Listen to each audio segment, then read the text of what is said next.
we're back at my teaching studio. It's a Saturday afternoon. I have another video that I'm working out. That today is the day that if you want to level up your pentatonic scales, the minor pentatonics especially, that's what we're going to talk about.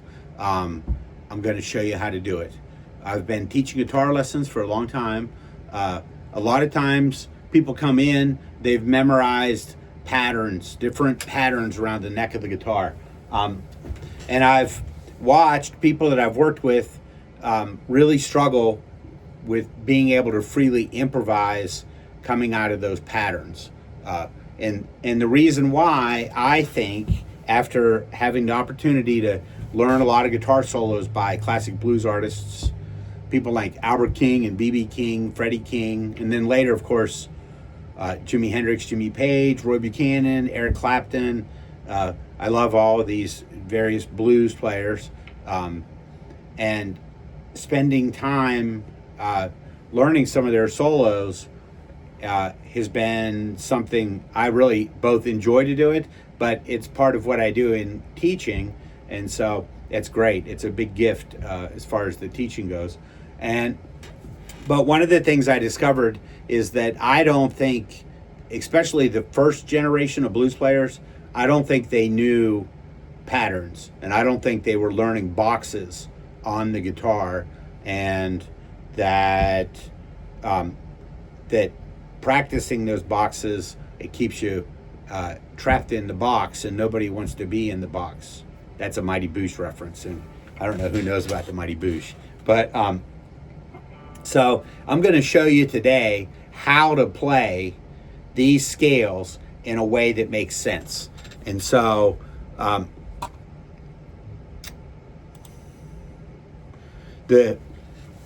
going to play in the key of A, and we're going to talk about the A minor pentatonic, and we're going to talk about the A blues scale. And so after we're going to talk this week, we're going to talk about these scales. If this video is popular, I'll start doing the other scales, melodic minor, harmonic minor, because the way that they're often taught, I feel like people learn them, and then whenever they demonstrate how to play them, they actually demonstrate a different way than how they learned them. I know that whenever I was at university, we would have to memorize a lot of scales, and I can remember some of the other people in the guitar program that I had learned primarily by ear, and so we would have these assignments. They typically would be from the Royal Conservatory of Music scale syllabus, maybe the Segovia scale syllabus, and of course the modern method for guitar, which is some people call the Berkeley method. Those we would learn from those books. Well, one of the things that I did right away was that I would figure out the fingering for a 1-octave scale, and I would just play that everywhere. And I was learning the scales very quickly. And a lot of the people that were in the program with me, they would say, how did you learn these scales so fast? Did you know these already? And I would say no, but I would show them how I would do it. So we're going to play in the key of A. We're going to play some A blues, and I'm going to demonstrate the A scales. So the very first thing that we need to do is we actually need to find the A's, all the A's on the neck of the guitar. And the reason why we need to do that is that whenever we're playing these scales, we're going to move. Everything happens from within this, starting on A is the root. And so we're going to start on A, and we're often going to play to it the next A. One of the things that makes the box patterns and the forms so challenging for so many people is that they're multi-octave, and they're multi-octave patterns, which means that, so let me demonstrate this. I'll demonstrate it. I feel like that's the best way to explain it. That if we look at an A minor pentatonic scale, now an A minor pentatonic scale has 5 notes in it. Pent means 5, I think in Latin, and possibly in Greek. I should look this up. But that I know it's a prefix. I know it's associated, say, the pentagon, five-sided building, pentagram, five-sided star. So here, what I'm going to do is I'm going to play the 5 notes that are in the scale. It's A, C, D, E, and G. A. And now here's the next A. So this is where the scale starts over. A lot of times when people are playing this, they'll play a whole bunch and they aren't sure where the A notes are, where they start over. The A note is the most important note. The A note it's kind of the home. And if you think about, I always think about these things that I've learned and how they apply to things in my life. And so I was saying to someone today that I live in the city. If you live in the city and you know your address, you can figure out your neighbor's address, even if you don't know your neighbor's address, because usually in the city, the houses on both sides will be either +2 or -2. And then where I live, the streets are numbered. So as an example, if you live in between 12th and 13th Street, that all the house addresses will start with 12, and on one side of the street they'll go up by 2, so it'd be like 1200, 1202, 1204, 1206. The other side of the street is the odd numbers, so it would be like 1201, 1203. And if you know this, you can figure out the addresses even without memorizing it. And so that's how I try to teach people to play music like that. And in my guitar classes, I really stress that we are learning how to learn and not just memorizing. Now, sometimes there's things you have to memorize, certain vocabulary terms. If you're trying to get insight into a phrase or a lick that a famous guitar player is playing, you might need to memorize that before you can break it down. But scales, there's so much confusion. And today, I actually just finished teaching, and I was talking with one of my students earlier. We were talking about scales, and I was saying that most of the method books, in a lot of ways that I've seen people that come in for lessons, that maybe they've taken lessons someplace else or they've tried to learn on YouTube, that the way that they learn the scales is, I would find it incredibly difficult. And my analogy is, it's similar to if I was going to teach the alphabet to a child. So if I was going to imagine this, if you're going to teach the alphabet to a child and you say, just start it in the middle. We're like, we're going to learn about the alphabet, but you're going to start on the letter J. Or maybe you only teach some of the letters. Like you're going to be like, oh, we're going to do the letters D and K and F, that you are making the concept very confusing and it's not very clear. So because I've been teaching a long time, if I was going to teach the alphabet to a child or to anyone, what I would do is I would probably start on the first letter of the alphabet, and I would teach however many, the first 5 letters, the first 7 letters, the first 10 letters. I would figure out how many. I might only teach the first 3 letters. We learn the first 3, then we learn the next 3, then we learn the next 3. Now in music, most scales that are major or minor scales, they have 7 notes. So frequently we'll do things with 7 notes. But we talked about this a minute ago. The pentatonic scale has 5 notes. So it makes a lot of sense to me that we're going to learn the pentatonic scale.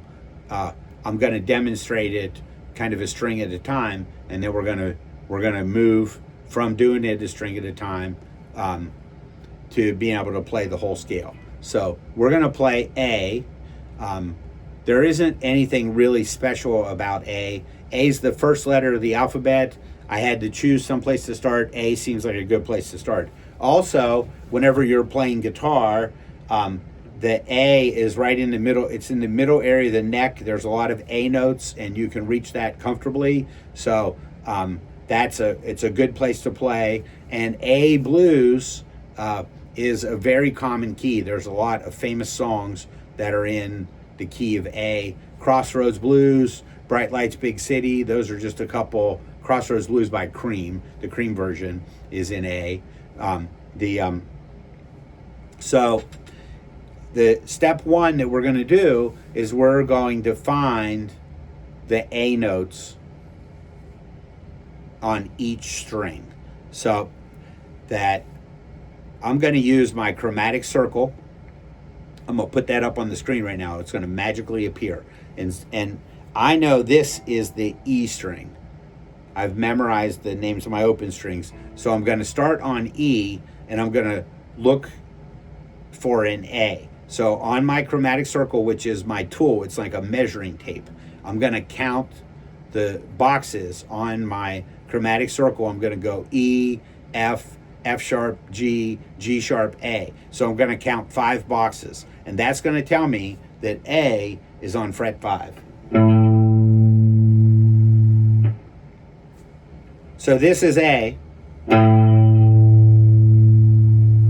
String 6, fret 5. Now, hopefully, you've been following some of my other lessons, but I always say that if you know, well, I always joke about it and say, do you like magic? Because if you like magic, I'm going to teach you the magic numbers. And so the magic numbers are -5 and +7. And so when I say -5, I'm talking about subtracting 5. And then I always say on string 2, you got to bump it up. So this is what we know. So we just played, and this is going to allow us to find a note on the adjacent string. Now those numbers are the numbers that work if you start on a thick string and you're moving to a thin string. So if you're starting on a low string and moving to a higher pitch string. So I'm going to play on string 6, fret 5. Now I'm going to go 5 minus 5. So 5 minus 5 is 0. So on string 5, I'm going to go 0.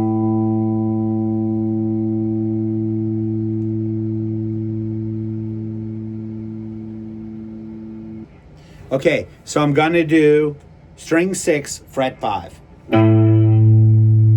That's an A. Now I'm going to go 5 minus 5. So 5 minus 5 is 0. And 0 is also an A. I could also do 5 plus 7. 5 plus 7 is 12. So if I go to the next string and I go to 12,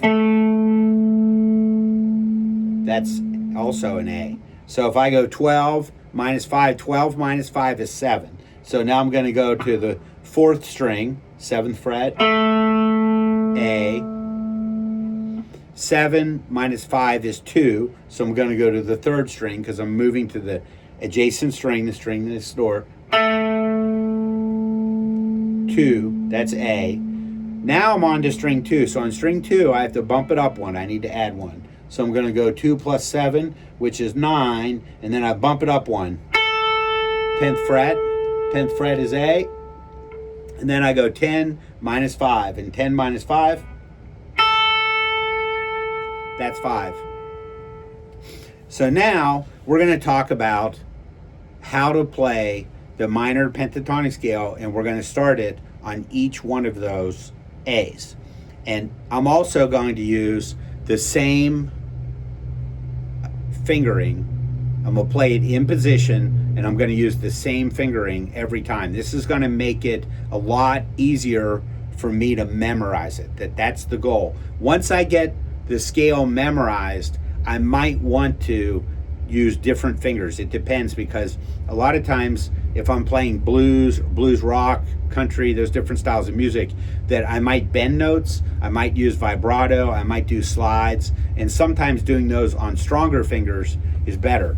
But for the actual memorization of the scale, if you can use the same finger every time, that your brain gets used to, you get used to hearing the sound of the notes and then feeling it, and then that note with the same finger, it really, really helps you to learn the scale quickly. So I'm going to start on string 6, fret 5, and with my index finger, I'm going to play the first note, A. So now from here, I'm going to play the second note of the scale, which is C, with my little finger. So I'm going to go index finger, fourth finger. That's the first two notes of the scale. The next note in the scale is D.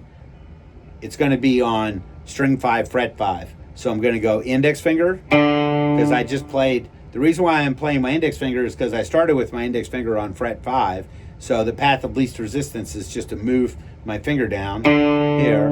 Now I'm going to go with my third finger. That's E. And then my index finger goes to G. That is the entire scale. I just played all 5 notes of the scale. Now you'll notice that whenever you play this last note G, it sounds a little unresolved. And if we go back to A, it sounds a little bit more musical, ending on the same note. If you end on the same note as you started, it does have a very musical sound. Now I'm going to play this scale. This is the A minor pentatonic. I'm going to go finger 1, 4, 1, 3, 1, 3. Now, I bet several people that are watching this video already have some minor pentatonic patterns memorized, because they're very popular, especially in rock music. But people usually memorize multi-octave. I'm going to try to discourage you from doing that. I want you to hang in there with me. We're going to go through and we're going to play this pattern, and I'm going to think about my fingers. You notice this? I have one finger per fret. This is called playing in position. My index finger is over the 5th fret. I'm going to start on the 6th string, and here's my finger pattern. Finger 1, finger 4, finger 1, finger 3, finger 1, and now I'm going to end by playing finger 3. That's my A.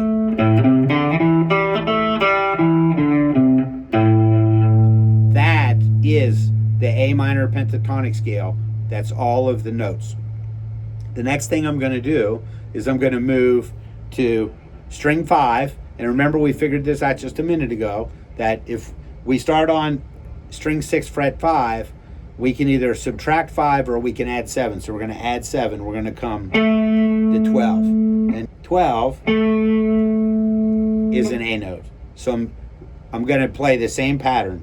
Finger 1, finger 4, finger 1, finger 3, finger 1, finger 3.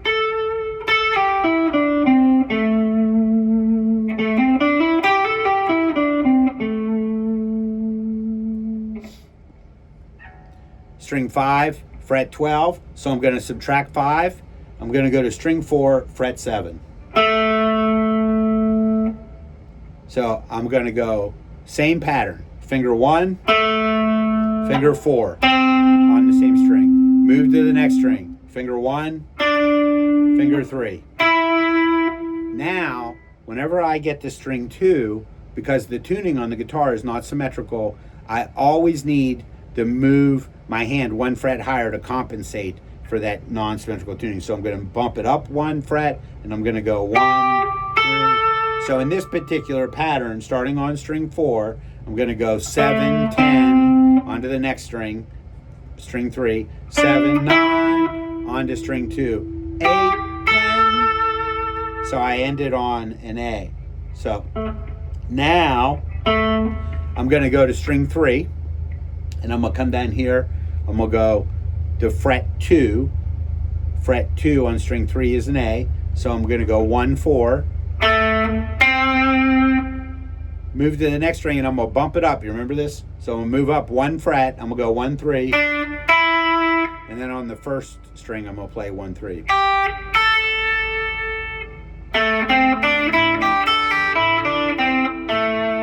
So you notice each time I play this scale, I'm using the same fingers every single time. Now, the next pattern is the last one. I'm going to go to string 2, and it's fret 8. I just played, on string 3, I played fret 2. So I go 2 plus 7, which is 9. And on string 2, I got to bump it up 1. So I'm going to go to 10. So I'm going to go 1, 4. So I go 1, 4, and then I move it up a fret, 1, 3.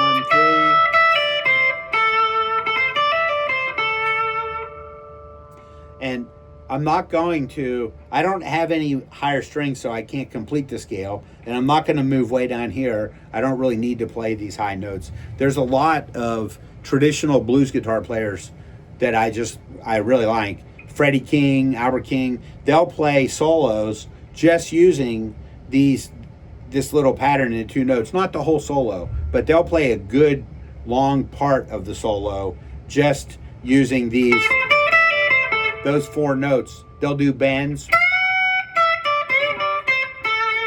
and they'll play just using these 4 notes. They don't need 15, 20 notes in order to play great solos.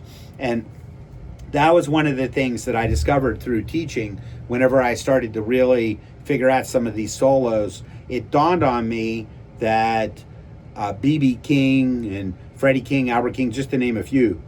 I mean, Lightning Hopkins, Lonnie Johnson, we could just name people all day. But they could not order a book on blues guitar from Amazon. There were no books. They actually were writing the book metaphorically. They were just, they were making up what their contribution to the blues was going to be. And one of the things that I recognized is that they really are working from the root notes of the chords. So if they're playing in A, if the rhythm guitar is like, that's in A, they might be down here and they might be like,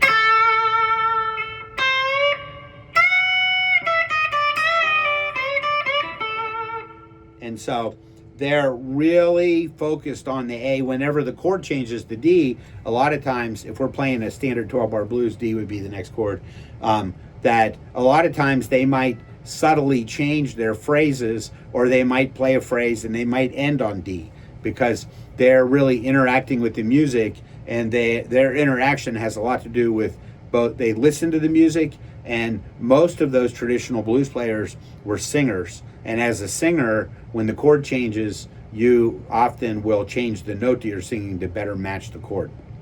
So we just talked about all of the A minor, 1 octave A minor pentatonic scale starting on my first finger. I'm going to do a quick refresher on those. String 6 starts on fret 5. I go 1, 4 onto the next string. 1, 3 onto the next string. 1, 3. Now I'm going to reverse it. 3. String 5, it's fret 12. 1, 4 onto the next string. Onto the next string. 1. Reverse it. String 4, fret 7. 1, 4. 1, 3. 1, 3. Onto the next string. It's string 3, fret 2. 1, 4. Bump it up a fret.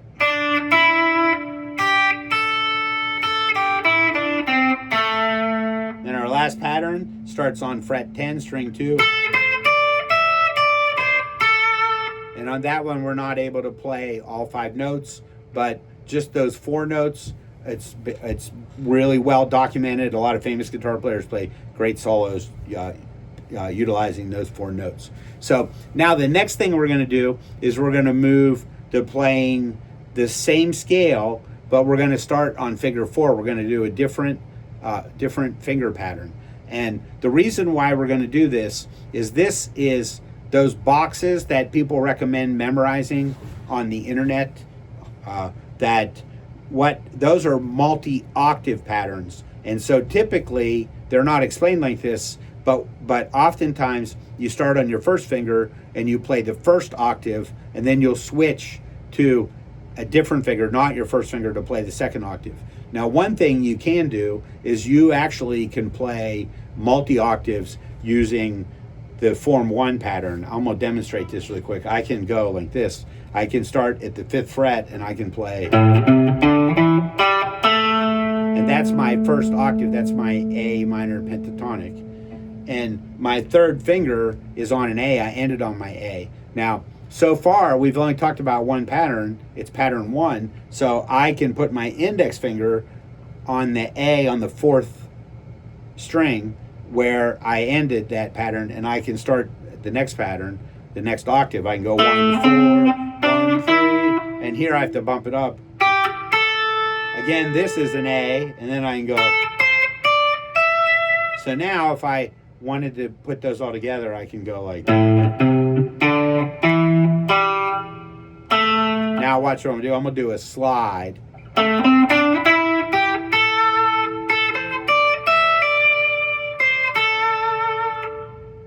And I could actually do that slide on my index finger.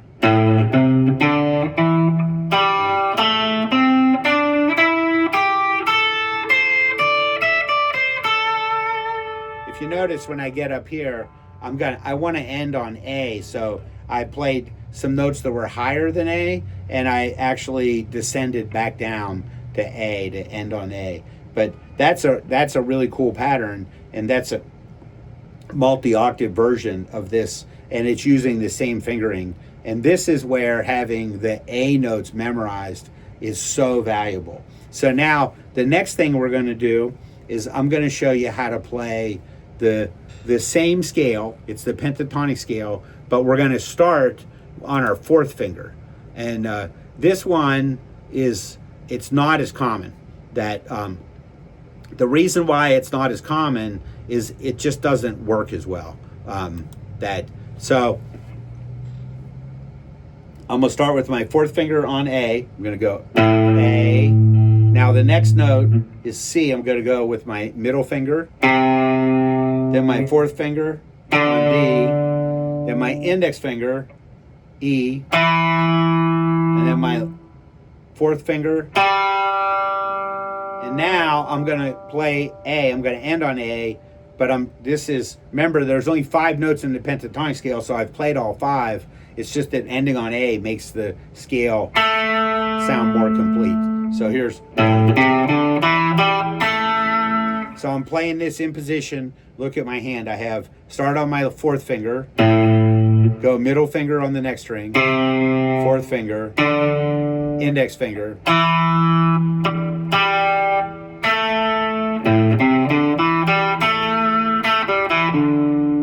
So, sorry, I should have finished that. Let me do this one more time.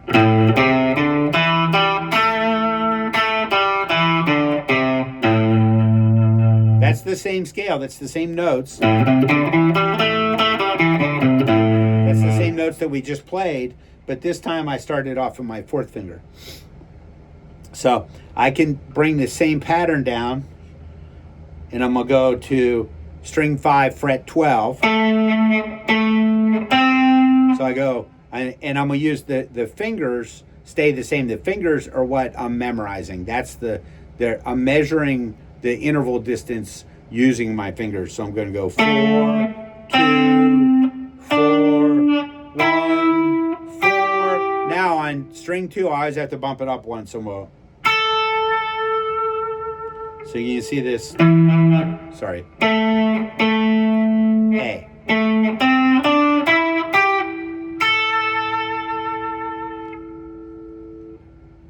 String 4, I'm going to come to fret 7. So I go 4, 2, 4. Now watch this. I'm going to bump it up. Now this is the one a lot of people know already, but oftentimes they aren't very good at expressing the idea that they know it, because the way that they learned it, they just memorized a pattern. And that's my joke, where I say I'm going to teach somebody the alphabet, but we're going to start on the letter Q or start on K, start some weird place in the middle of the alphabet. And so people don't realize what they're doing is just playing the same pattern over and over. So look at what's going to happen here. I'm going to start on my fourth finger, and I have my finger memorized. 4, 2, 4. Now I got to bump it up 1. I go 1, 4, 1.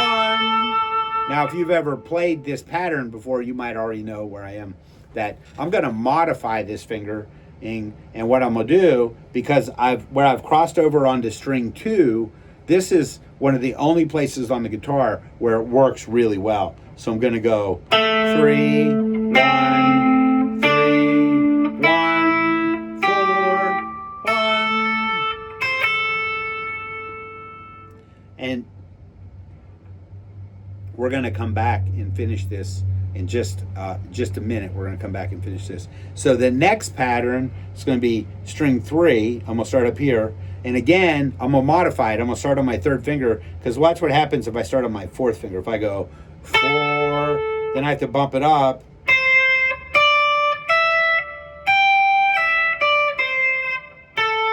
And so the fingering doesn't lay very well. It's not in position. I'm having to move my hand a lot. So if I was going to play this pattern, sometimes I've seen Jimi Hendrix use this one. So, but it's not very common. But if I start with my 3rd finger, I can go 3rd finger, 2nd finger, 4th finger.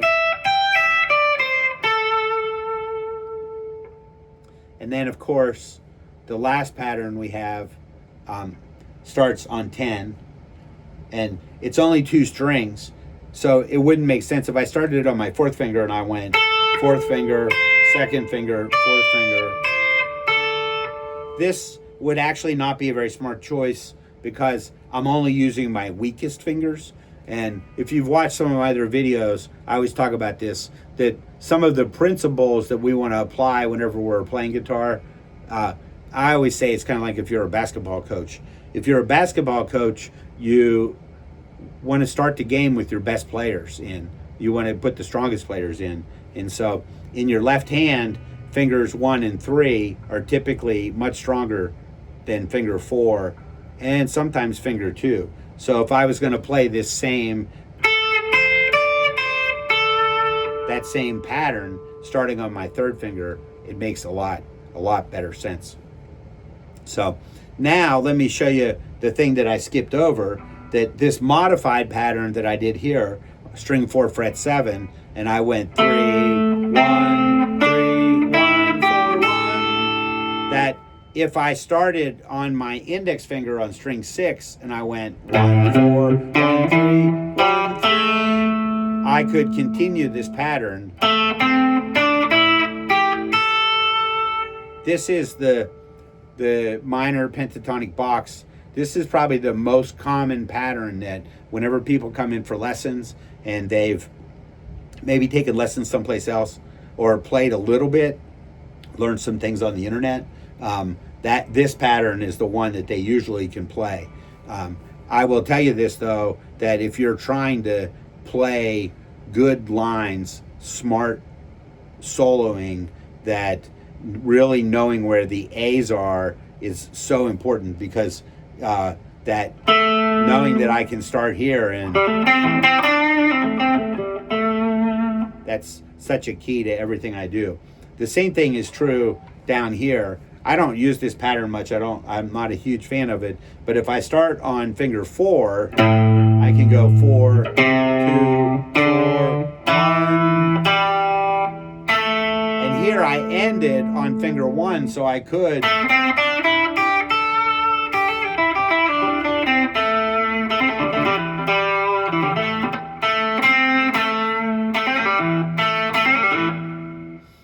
that pattern. Jimmy Page uses that pattern in Heartbreaker in the solo. So now we've talked about finger 1, finger 4, but we're going to move forward, and I'm going to demonstrate one of the things that I have learned through teaching, that I noticed that a lot of the guitar players I really like, they don't frequently start the pentatonic scale pattern on finger 4, that this pattern. What I see people doing a lot is they start on finger 3, which is one of their a very strong finger, and they play this pattern. And from here, they'll move up into this. So here's my finger 1, 1, 4, 1, 2, 1, 3. And this is what they'll play. They'll play this, and I'm gonna show you, and I'll share this on the screen. So what I have people practice is that we make a phrase. It's a musical phrase, and we're going to start here on finger 3, and we'll go 3.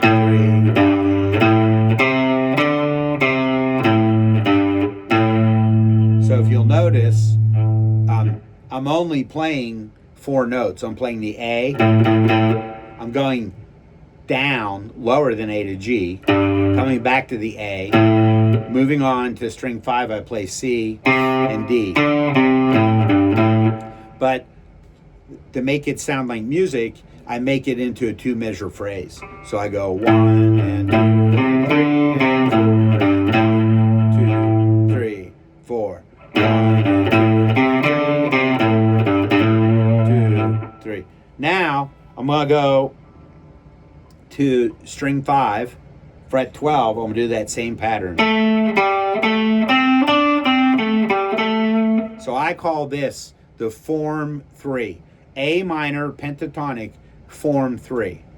And whenever I name these patterns, and these are things that through teaching I've noticed people using, I've just kind of come up with my own system of naming stuff. And so one of the things that I do is when I'm naming arpeggios or scales, that if I say form 1, 2, 3, or 4, what I'm referencing is the finger that particular pattern starts on. So this is a form 3 A minor pentatonic, and this is only this is the 2-string version. So I'm starting on form 3. I'm only going to play 2 strings. It's not the whole scale. That's the pattern. I'm going 12, 10, 12, 10. Now I'm going to move to the next string. It's going to be fret 7.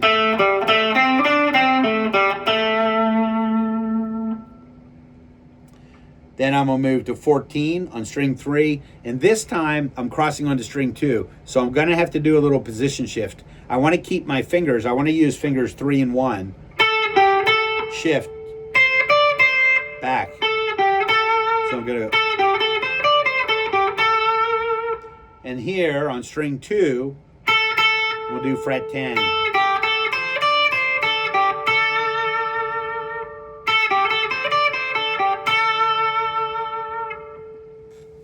So now we've talked about minor pentatonic scale, form 1. So we started on our index finger and we played pentatonic scale with the root, I say on every string, but we don't start on the first string, the thinnest string. You can only play 2 notes, so we didn't do that. So we did the form 1 minor pentatonic scale. We started on our index finger. We did the form 4 minor pentatonic scale. The form 4, I'm not a real big fan of. I don't use it much. It uses your weak fingers a lot, and instead I usually modify and use the form 3. Then we did the form 3 minor pentatonic, but it's an incomplete scale. The reason why this video is getting pretty long, the reason why I'm going through all of this is it makes perfect sense if you know the pattern for the entire scale, and then you omit some notes so you can really focus on your strong fingers. That's very logical. A lot of times in method books or someplace where it just will suggest that you use this modified fingering without explaining why, it makes it difficult for people to understand the concept. Now, the last thing I want to demonstrate is a scale that's called the blues scale. So I'm going to demonstrate a scale that's called the blues scale. And the blues scale is a hexatonic scale. It's not a pentatonic scale because the blues scale has 6 notes in it instead of 5. And so there's an extra note that's in between the 4th and the 5th. And we call that the flatted 5th. So if I play and it's going to be index finger, A, 4th finger, C. On the next string, I'm going to go D, E flat, E, then G, A. You've probably heard this a lot. Very famous riff. That's just the minor. It's in a different key. That song is that's Sunshine of Your Love. But it's straight out of the A blues. That's in the key of D. But I'm playing the blues scale, which is a hexatonic scale. Also.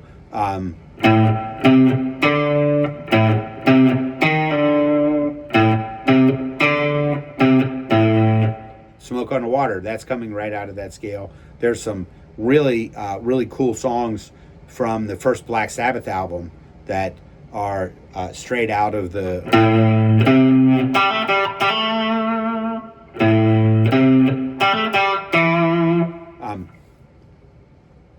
I always get confused about the name of that one.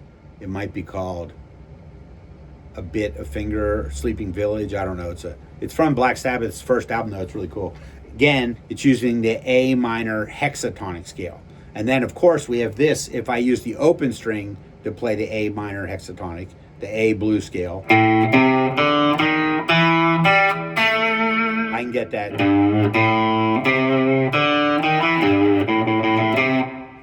Hexatonic scale. These are all hexatonic scales. So now, let's do it. Let's play them. We're going to start on string 6, fret 5. Here's the finger pattern. 1, 4, 1, 2, 3. So I'm going string 6, 1, 4, string 5. Fingers 1, 2, 3. Frets 5, 6, and 7. String 4, 5, 7. We'll move to the next string, which is string 5, fret 12. I'm going to play fingers 1 and 4 on string 5. On string, staying on in the 12th position, I'm going to play fingers 1, 2, 3. And then moving on to string 3.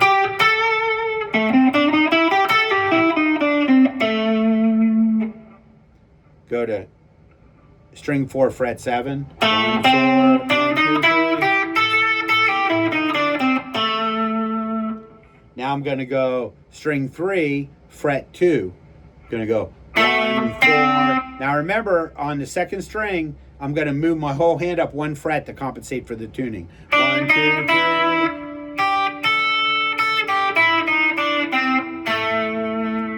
And then the last pattern I'm going to play is an incomplete pattern. I'm going to go to string 2, fret 10, and I'm only going to play the first 2 strings. In this pattern, I hear a lot. I hear a lot of...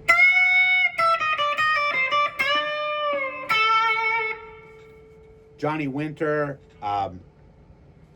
Albert King, B.B. King, Jimi Hendrix, Jimmy Page, Stevie Ray Vaughan. I hear a lot of people playing. This is, even though the pattern's incomplete, there's enough notes there to play a lot of really great licks. So I have gone through, I know this is like, my video is getting super long, but